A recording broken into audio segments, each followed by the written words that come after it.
मेवाड़ के वीर शिरोमणि महाराणा प्रताप की 486वीं जयंती के अवसर पर केकड़ी में भव्य समारोह का आयोजन किया गया, जिसमें बड़ी संख्या में समाजजन एवं गणमान्य अतिथि शामिल हुए। इस गौरवमयी दिवस को उत्साहपूर्वक और ऐतिहासिक श्रद्धा के साथ मनाया गया। कार्यक्रम की शुरुआत भव्य वाहन रैली से हुई, जिसे समाजसेवी भंवर सिंह पलाड़ा ने हरी झंडी दिखाकर रवाना किया। रैली शहर के प्रमुख मार्गों से होती हुई वापस छात्रावास परिसर पहुंची, जहां मुख्य समारोह आयोजित किया गया। मुख्य मंच पर उपस्थित अतिथियों का पारंपरिक तरीके से स्वागत सत्कार किया गया। इस गरिमामयी कार्यक्रम में अनेक गणमान्य अतिथि मंचासीन रहे, जिनमें प्रमुख रूप से प्रेम सिंह बाजोर मुख्य अतिथि, महारानी साहिबा कल्पना कंवर, लाडपुरा कोटा विधायक शत्रुघ्न गौतम, क्षेत्रीय विधायक राम सिंह चंदलाई अध्यक्ष, राजपूत सभा जयपुर होनहार सिंह प्रधान, केकड़ी नारायण सिंह राठौड़ अध्यक्ष, राजपूत सभा सरवाड़ विश्वजीत सिंह चेयरमैन, सावर बी महेंद्र सिंह जिला अध्यक्ष, गोपाल सिंह कादेड़ा अध्यक्ष, श्री क्षत्रिय सभा भूपेंद्र सिंह सावर पूर्व प्रधान, प्रभाकरण सिंह उप प्रधान, कमलेश साहू चेयरमैन केकड़ी। इस अवसर पर सभा के मीडिया प्रभारी रविंद्र सिंह पिपलाजा ने बताया कि समारोह के दौरान विभिन्न क्षेत्रों में उत्कृष्ट प्रदर्शन करने वाली प्रतिभाओं एवं पत्रकारों का सम्मान भी किया गया। राष्ट्र को बचाने के लिए सरकार से संघर्ष किया, देश की रक्षा के लिए अपने जीवन न्यौछावर किए। जिस प्रकार से आज हम उन बुजुर्गों को याद कर रहे हैं, महाराणा प्रताप को याद करते हैं, पृथ्वीराज चौहान को याद करते हैं, वीर दुर्गादास राठौर को याद करते हैं। इसलिए याद करते हैं कि उन्होंने इस देश को बचाने के लिए, इस राष्ट्र को बचाने के लिए, इस हिंदू को, चाहे हमें बॉर्डर पे लड़ना पड़ता है तो सबसे आगे वाला राजपूत समाज खड़ा रहता है। पूरा जीवन आज राजपूतों ने न्यौछावर कर दिया था इस देश और इस राष्ट्र के लिए। 3600 कौम को लेकर के वो एक गांव में बसते थे। कभी एक भी राजपूत, आज से कोई भी राजपूत अकेला कहीं नहीं बसा। लोग कहते हैं कि राज होते हैं, लेकिन मैं ये कहता हूं इस मंच के माध्यम से कि राजपूत सामंतशाही नहीं होते, राजपूत 3600 कौम का होता है, कौम को साथ लेके चलता है। भाइयों, मैं आप सबको बताना चाहता हूँ, लोग मिथ्या करते हैं, लोग समाज को बदनाम करने की कोशिश करते हैं, लेकिन समाज जहां भी खड़ा रहता है ईमानदारी से खड़ा रहता है। जिसके भी साथ लगता है ईमानदारी से लगता है। देश और राष्ट्र के लिए भी हरदम जीने के लिए भी खड़ा रहता था। और आज भी जब बॉर्डर पे बात चलती है तो सबसे आगे राजपूत खड़ा रहता है। हम 3600 कौम के राजपूत, एक 3600 कौम का होता है। एक राजपूत सब जाति समाज को साथ लेके चलता है। हम गाँव में आज भी राजा महाराजा, उनसे उम्मीद होती थी कि भाई न्याय करते रहा, उसके साथ खड़ा रहता था। कहीं भी कोई भी समाज का व्यक्ति दुखी होता है तो उसके साथ में रहता था। भाई, जिस प्रकार से हमारे महाराणा प्रताप और बुजुर्गों का जो इतिहास रहा, हिस्ट्री रहा है, आज उसी हिस्ट्री को हम देखते हैं। हमारा जो इतिहास, बुजुर्गों का जो इतिहास रहा है, लेकिन इतिहास हमारा आने वाला भविष्य नहीं है। मैं आप सबसे कहना चाहता हूँ, हमें आने वाले भविष्य की जरूरत है। हमें आने वाले भविष्य में हमारा कौन महाराणा प्रताप बन सकता है, कौन हमारा इस समाज का व्यक्ति, इस देश और इस राष्ट्र के लिए सेवा के लिए किसी आने वाले भविष्य को देखना है कि हमारा समाज किस प्रकार से आगे बढ़े। 3600 कौम को, सभी समाज को साथ लेकर के हम किस तरीके से आगे बढ़ सकते हैं, इसके लिए आने वाले भविष्य को देखना है। हम सोच करने की आवश्यकता है। आने वाले समय में हमारा पोता क्या करेगा, आने वाले समय में आने वाली पीढ़ी क्या करेगी, उसके बारे में हमें सोचने की आवश्यकता है। क्योंकि वो दादाजी गए, परदादाजी गए, सब गए। अब तो जो आने वाला, जो हमारा आज राजपूत समाज का जो पैदा होने वाला युवा है, वो क्या करने वाला है, उसकी तरफ हमें देखने की आवश्यकता है। वो समाज का व्यक्ति कैसे आगे बढ़े, उसको देखने की आवश्यकता है। आने वाले भविष्य के बारे में सोचने की आवश्यकता है।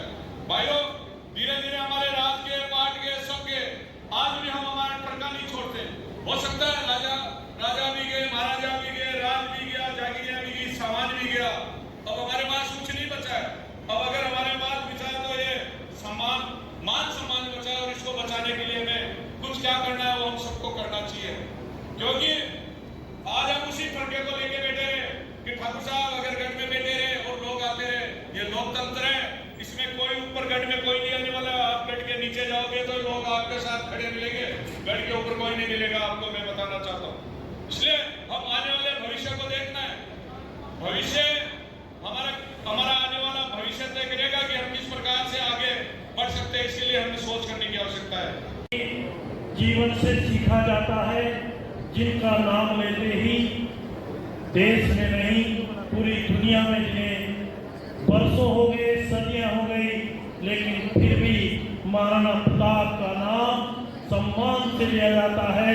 ऐसे महाराणा प्रताप की जन्म जयंती में आज केकड़ी की पावन धरा पे आयोजित इस कार्यक्रम में मनचासी राजस्थान सरकार में मंत्री, कई बार विधायक रहे बड़े भाई आदरणीय प्रेम सिंह जी बादल साहब, मनचासी लालपुरा से विधायक, कोटा की महारानी आदरणीय कल्पना देवी जी अभी कह रही थी कि मंच पे अगली बार में अकेली नहीं होंगी।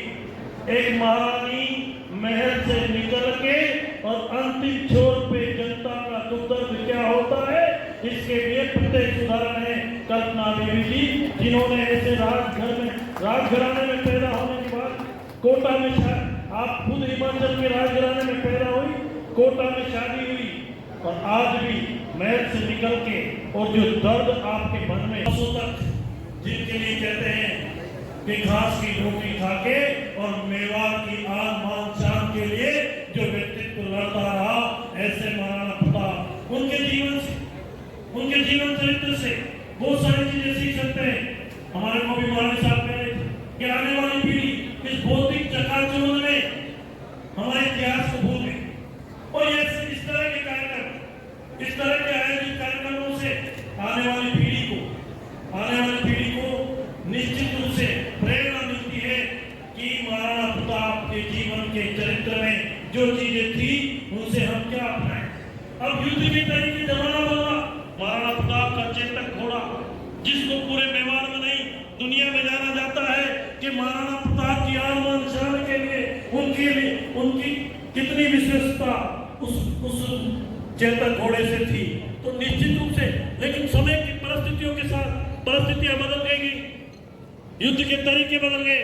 अभी आपने देखा होगा 22 अप्रैल को जब पहलगांव में आतंकी हमला हुआ और 6 और 7 मई को जो सर्जिकल स्ट्राइक हुई, अब सेनाएं आमने सामने युद्ध नहीं होती, अब तो सर्जिकल स्ट्राइक होती है और मिसाइल में ये डाल दो, मिसाइल में सब फील कर दो कि मिसाइल वहां जा, जैसा भंवर सिंह जी ने कहा, आदरणीय राम सिंह जी ने कहा, आदरणीय महारानी साहब ने कहा कि निश्चित रूप से आज समाज में जो विषम परिस्थितियां हैं, जो चुनौतियां हैं, उस चुनौतियों से निपटने के लिए और आगे बढ़ने के लिए कि जो असली जो चीज है कि आपका बेटा, एक छोटा सा बेटा राजपूत समाज का तुलसी सिंह जोधपुर में गरीब परिवार में पैदा हुआ, एक फौजी का बेटा और आईएएस में 20वें नंबर पे पूरे देश में टॉप करके और आईएएस की परीक्षा पास करके सामान्य परिवार का, जिसके पिताजी अभी एक सिक्योरिटी इंचार्ज के रूप में काम करे। तो प्रतिभाएं किसी के घर में नहीं पैदा होती, प्रतिभा पैसे वाले के घर में पैदा नहीं होती, प्रतिभा होती है कि आईपीएस बनना है तो निश्चित रूप से हो सकता है। और ऐसी प्रतिभा आपने आयोजन करता होंगे जो निश्चित रूप से अभी उनको सम्मानित करने ये बहुत बधाई देता हूँ मैं आपको, आयोजन करता हूँ को निश्चित रूप से श्री सत्येंद्र सिंह जी राठौर, सुब्रगंगा सिंह जी कांकरिया निवासी, दीपिका कुमार सोलंकी, राजेंद्र सिंह जी सोलंकी, कालिका सोलंकी, BA 78.59 और हर्षिता राठौर को ग्रेजुएट सिंह राठौर चुना गया BA 74.30%। आदरणीय विधायक महोदय सतकुंज जी से निवेदन करूंगा कि आप इन सभी